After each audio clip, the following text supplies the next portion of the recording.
केपी शर्मा ओली र बालेन शाहले उम्मेदवारी झापा क्षेत्र नम्बर 5बाट फिर्ता गरून्।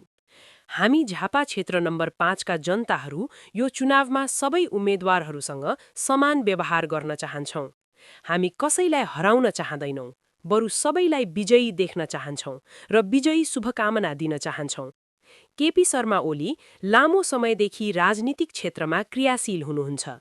उहाँले देशको विकासमा महत्त्वपूर्ण योगदान पुर्याउनु भएको छ र झापा क्षेत्र नम्बर 5मा उहाँको योगदान अविस्मरणीय छ। उहाँको सेवामा जनताले पाएको लाभ र सहयोगलाई हामी कदर गर्छौं।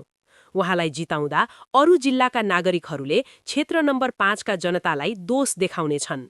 बालेन शाह नयाँ सोच र परिवर्तनको प्रतीक हुनुहुन्छ।